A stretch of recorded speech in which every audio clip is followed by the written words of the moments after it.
Ben phoned me, and he had a frail voice. He sounded very desperate. He said that he had been exposed to carbon monoxide poisoning as a chef a year ago, and he hadn't been aware that what was happening in the building in which he was working. He expected to recover overnight, but he just had got worse and worse and worse until he could hardly stand, and he spent a lot of time in bed. He managed then to get up, and his wife took him to the hospital and to the doctor, and several times. They didn't offer him hyperbaric oxygen. They didn't really offer him anything. They said they didn't know what to do. He just had to rest. They didn't give him any hope at all.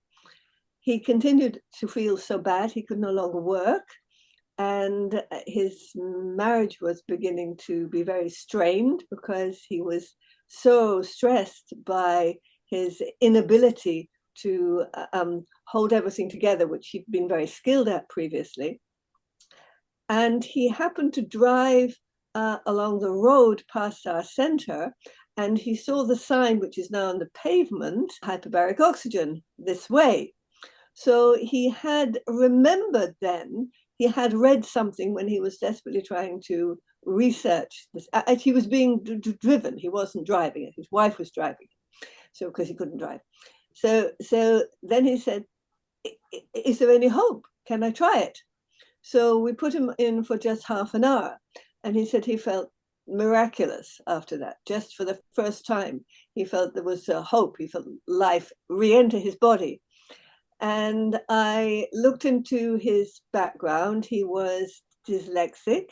He had had difficulties with breathing in his early life. His body was quite stiff, and where it should be gradually reflecting the movement of his diaphragm. So I suggested that in the longer term, perhaps the reason why it had affected him so badly was also connected with his inability to clear his lungs properly, and also all the tissues in the body through the circulating oxygen. So he was very happy to do this. And he just got better and better. So then I started him crawling, because we could see also the poor coordination of his crawling, which totally fascinated him. He's very dedicated, but he's now driving the car. He's starting to work again. He is able to walk quite long distances. He said his life had just returned, and if he hadn't come to us, the future looked very bleak.